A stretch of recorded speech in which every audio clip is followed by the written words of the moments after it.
Hi hello welcome to our channel నేను మీ Saritha YCP మాజీ మంత్రి కొడాలి నాని ఆరోగ్యం విషమంగా మారింది. గుండె కిడ్నీ సమస్యలతో ఆయన తీవ్ర అనారోగ్యానికి గురయ్యారు. కొంతకాలంగా ఆయన గుండె సంబంధిత సమస్యలతో బాధపడుతున్న సంగతి తెలిసిందే. గత వారం కిందట గుండె నొప్పితో ఆయన హైదరాబాద్లోని ఏఐజీ ఆసుపత్రిలో చేరారు. అక్కడ టెస్టులు చేసిన డాక్టర్లు గుండెలో 3 చోట్ల బ్లాక్ హోల్స్ ఉన్నట్లు గుర్తించారు. బ్లాక్ హోల్స్ ను స్టంట్ వేయాలని ముందు చెప్పుకున్నారు.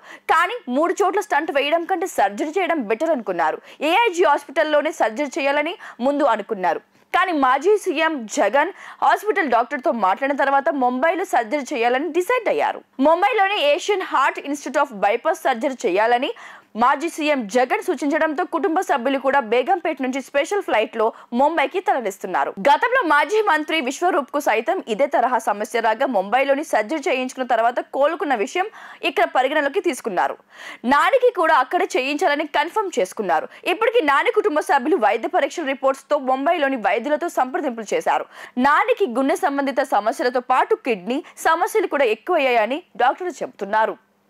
ఈ రెండింటికి అక్కడే సర్జరీ చేసే అవకాశాలు కూడా కనిపిస్తున్నాయి. ముంబైలో డాక్టర్ పాండా ఆధ్వర్యంలో నానికి సర్జరీ జరగబోతుంది. ఈ పాండా అనే డాక్టర్ కు హార్ట్ సర్జన్గా దేశవ్యాప్తంగా మంచి పేరుంది.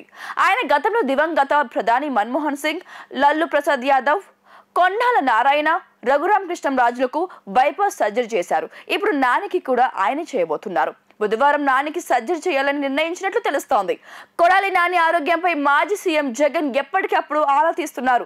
సర్జరీ తర్వాత 2 నెలలు కొడాలి నాని పూర్తిగా విశ్రాంతి తీసుకోవాల్సి ఉంటుందని చెప్తున్నారు. దీంతో కొడాలి నాని ఆరోగ్యంపై ఆందోళన వద్దని అటు పార్టీ శ్రేణులకు ఇటు అభిమానులకు కుటుంబ సభ్యులు చెబుతున్నారు. కొడాలి నాని కొన్ని నెలలుగా ఈ గుండె కిడ్నీ సమస్యలతో బాధపడుతూ చికిత్స తీసుకుంటున్నారు.